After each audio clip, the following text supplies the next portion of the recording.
right, joined now by Robert Flom of 213 Hoops, our Los Angeles Clippers correspondent, and really excited to visit with him because the last time we did a show, I was not necessarily super high on what the Clippers were doing. And lo and behold, they go on a 17 and 4 win streak, basically, and basically turned these things around. Yeah, it'll probably be 17-5 after tonight. So we're recording on Wednesday. They're playing or Tuesday actually. They're playing the Oklahoma City Thunder tonight on TNT. The Thunder did just lose last night to the Lakers on the first night of a back-to-back, but the Thunder also have the Clippers number, are a team that plays in a style that is not advantageous for the Clippers. So I will expect them to get another loss. 17-5, still pretty good though. And hey, I mean, this is kind of just a different Clippers team. Like this could be a team that like you get a win, you turn some things around already. The team's record at this moment on Tuesday. This will post on Thursday. 25 and 14 right now. Fourth best point differential in the entire NBA on cleaning the glass. Fifth in offense, ninth in defense. Like this is a legit elite team from a statistical perspective. I did not think that this would happen. You know, it's funny you say that. Just to piggyback off that, I usually use Basketball Reference and NBA.com, and I need to use the cleaning the glass more because of the filtering out of garbage time. I think on NBA they're actually 13th or 14th in defensive rating because their garbage time units are atrocious. So I need to get better at using cleaning the glass. Ninth sounds better than 13th. I just use the one that is most advantageous to the team that I'm talking about. So that's like whatever points I want to make. That's the platform I go to.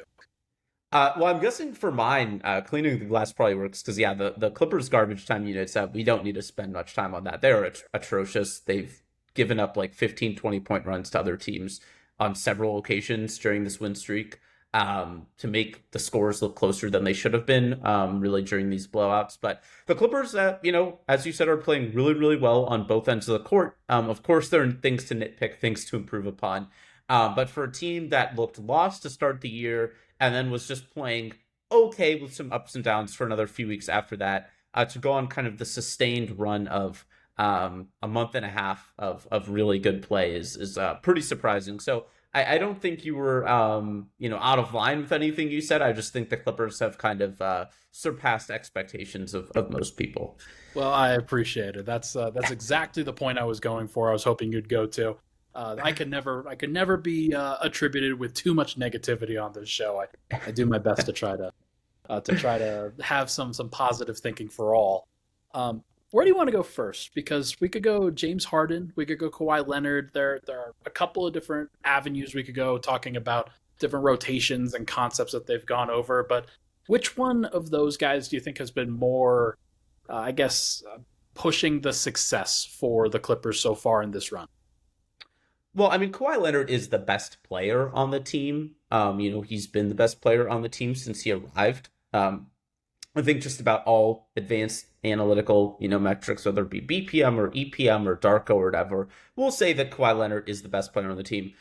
James Harden, though, not far behind. And right. I think if you're talking about pushing the success, and just the change between now and what we saw early in the year or the past couple of years, the answer really has to be James Harden because he's the new factor. Kawhi, of course, did not play at all 2 years ago, and last year was still working his way back. He came into the start of the season like a little bit out of shape, and then immediately got injured again. But James Harden is the different factor. He is kind of the new third guy in the big three. The first time in this Clippers era that I think they've had a third guy worthy of being called a big three. There have been a bunch of different guys who've been thrown out there, and none of them have really, I think, been close to a star level capacity. And Harden really has been. Again, as always, there are things you can nitpick. The defense, even though I think it's been fine, is still not amazing. There are times that he's still honestly not aggressive enough. It's interesting when you think about MVP Harden and the fact that he had a usage of whatever it was like 40% and took, 25 shots a game and averaged 40 points for entire months. Now, a lot of the times, my biggest issue is I wish he'd take more shots and kind of look for his own scoring a little bit more. I think he does fall into playmaker and kind of, distribution a little bit too quickly. But it's really hard to complain. He's been extremely efficient. He's even cut out a lot of the stupid flopping and foul baiting stuff. He usually does it maybe once a game, and it never works on officials anymore. And it's really frustrating, but it's made him more fun to watch, and it's honestly made him more effective. So he's been really good. I mean, I think Zach Lowe did his All-Star conversation with Chris Herring on his pod last week, and they said Harden was really a no-go because of the trade and the fact that he kind of wormed his way onto the Clippers. That's fair enough, like whatever floats your boat. I would say in terms of just sheer impact and effectiveness, I think he has been more than all-star quality. And adding a third guy of that caliber, I think, is what has driven the Clippers to kind of their success the past month and a half. And I think you can make an argument for all three of those guys as to being all-star quality. And with as much as they've each played this year, which I think is, I mean, that's kind of part of the story too, is that load management's just no longer an issue. It's just, this is just not a thing. And it's fascinating to watch those guys really commit to playing. And Kawhi's played as many games as he has. James Harden has played, I think, the fewest games of the three, but he also arrived later. And and it's just been really, really interesting to see all three of those guys out there. And I think it's really benefited the team. And I know that they've unfairly, in a lot of ways, become the face of this load management, but it is nice to see them kind of distance themselves from that. And really, like, the play speaks for itself. Like, they have been very, very good. I will say, Harden, for me, like, this does remind me of the two times where he was traded and then was immediately good on the other teams that he also then was not happy with. Sure. Now, this one might be different, and it might certainly be better, especially with the talent that is surrounding him. But like, he's always like, this is best behavior Harden, where you're in the honeymoon phase still, and we'll see how long that lasts. But I mean, early returns are obviously excellent. Yeah, I mean, a couple of points in there. One, the Harden thing is, it's interesting because on one hand, they re-signed Kawhi Leonard to this extension. He's locked up for really what might be the rest of his career. I think he signed through like his age 36 season. They're working on a Paul George extension. If they bring those guys back, they're going to be way over the cap. They're probably going to bring Harden back this summer. And as you said, it's very possible he gets unhappy in a year or two. But they really just have to deal with that as it comes. This is a team that is built to win a championship. I still don't think they're anywhere close to the favorites for that, but I think they at least have a puncher's chance. And right now, you just have to hope, like, if you get even a season or two of happy James Harden, maybe that's enough to really break through. In terms of them playing, that is an interesting thing because not only was the load management, or whatever you want to call it, an issue in terms of when those guys missed games, the Clippers were obviously worse, but it did also really hit their continuity and the chemistry and the fact that these guys could not ever get into a rhythm of playing a lot of games together, all that sort of stuff. So, whether they've been pushed to do that just by the fact that desperate times call for desperate measures, and these guys are not getting younger and they need to win, whether it had anything to do with the league's new load management policies, whatever the case may be, I'm happy for it, as long as they don't get injured. So far, they've been healthy this year.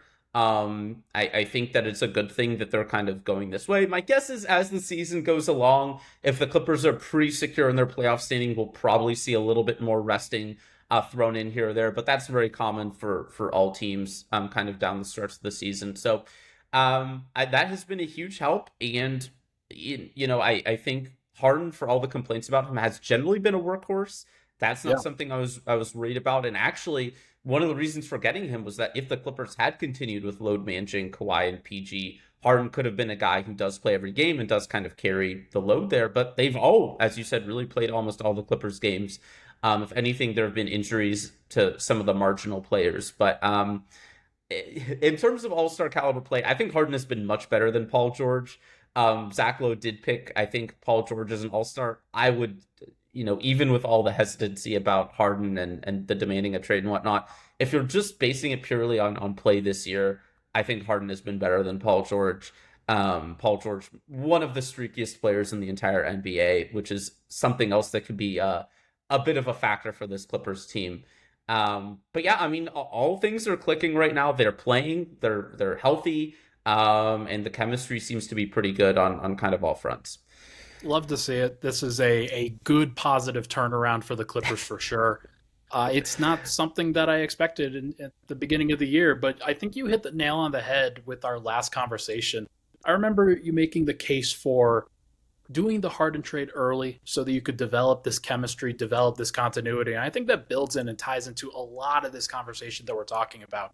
Just making sure to get it done and putting Yes. yourselves into a position where you could really start to build those lineups together, build those rotations, and understand where people like the ball and who's going to move where and things like that. It's got to be super beneficial. And Harden is one of those guys that really thrives off of rhythm too, and everybody knowing where he's going to be. So glad to say, like I know Ivica Zubac has been very, very important with that conversation as well. Just are there any underrated aspects of this that you think we missed on, or is it really just tailored to the big three?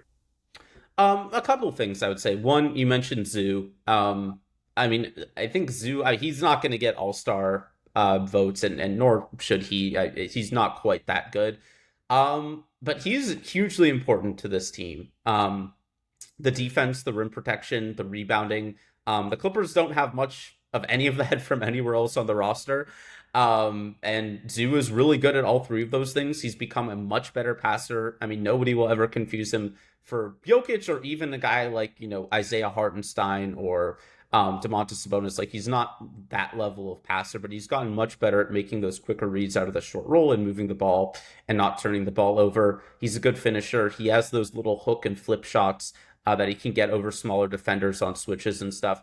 And we saw, against the Wolves on Sunday, and the Wolves are a particularly bad team just because they're so huge. Missing your best big man against them is not good news. Right. But the Clippers really struggled without him. The screens he sets, he's the best screen setter on the team by a wide margin. I think he's probably the most underrated guy on the team. I think you could make a case just in terms of name recognition that he's probably one of the more underrated players in the NBA. Like, not many casual fans probably know who he is, or maybe know of him from when he was a really young player on the Lakers. But he is a key part of this team. The other thing I will say, as in a vacuum, I'm not a huge Norman Powell fan. I think he doesn't really do much well outside of score and shoot.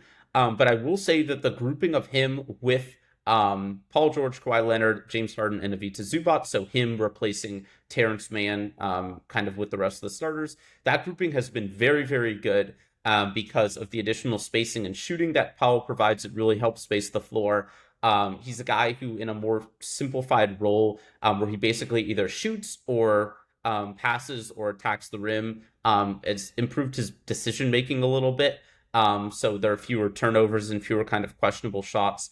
He's been an incredibly efficient scorer off the bench. The volume is down, but his true shooting is 65%. He's really shooting really, really well.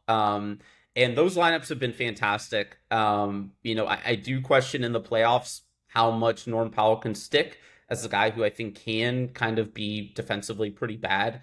But at least in the regular season, those lineups have been awesome. So those two are kind of things that probably aren't discussed quite as much.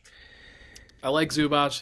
He's good. I'm not a big Norm Powell fan. I'm not a big fan of the foul baiting. But I mean, look, you get one guy like that, and that's you love him on your team and you hate him on the other. So it's totally understandable there.